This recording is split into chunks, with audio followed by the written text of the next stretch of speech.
All right, my grandpa was a drinker.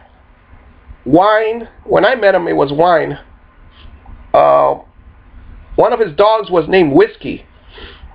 So he used to have little shot glasses. I loved them because they were little and they were yellow, red, I don't know what other color. He had a whole thing, it's like a china cabinet for drinking. And he had stools, a bar, but that was actually the dining table. It was small. 1975, let's say. You know, I was maybe 72, 3 years old. Let's say 1976 or 7, all the way up to 79. I lived in Honduras. I was 7 years old. And he had no electricity, but he had the connections from the car, so he could watch his black and white TV. And the main thing about him was, one time he went drinking and he told me that they all knew each other, a small town. And he worked with the United Fruit Company somehow, Chiquita Bananas, or the railroad, or the boxes, the one that makes the boxes with the holes for the tarantulas to get out of the bananas. All right, it's all the same company.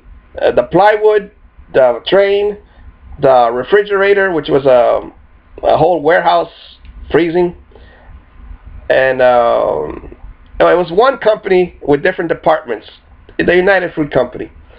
They had all of Banana Republic. I think it was all the islands and all of the Honduras. Anyway, he was sitting on a stool, and the Americans are usually taller, all right? So like by that American, he meant North American, United States.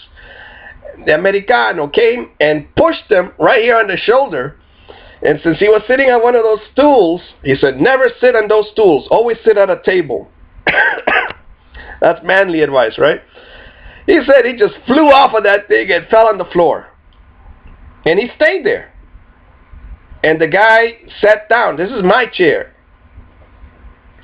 And so my grandpa went to get his gun. This is in the old days. You would get thrown in jail for doing what he did. And the guy left. The friend said, get out of here. He's going to come back with his gun, which is in the car. And so what the guy, because you had just insulted my grandpa. So then the guy, apparently he was the new president or something like that. Or maybe he was somebody higher up in the chain than my grandpa.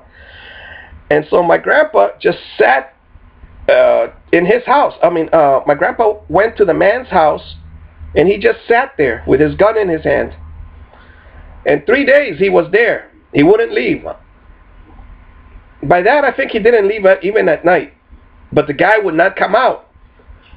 Oh, this is the story. So then the president of the company said, please, Salvador, let him, what can I do to fix this? And then my grandpa said, make him apologize. I'll bring him out right now, Salvador, and he'll apologize. And then my grandpa said, it doesn't count over here. There are no witnesses. Let him apologize where it happened, in front of everybody.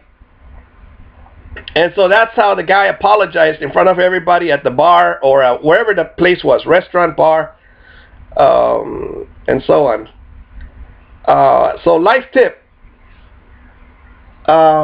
In today's society, with the guns and so on, it's better to quit your job than to get into a fight with your coworker.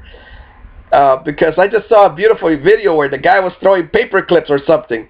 And after about 5 or 6 paper clips, the guy jumped over the desk. They were both making phone calls to clients, right? And the guy just fell on top of him. And it was just so comical to watch. But I was telling my children, my son, I was telling him, now look, they're both going to get fired.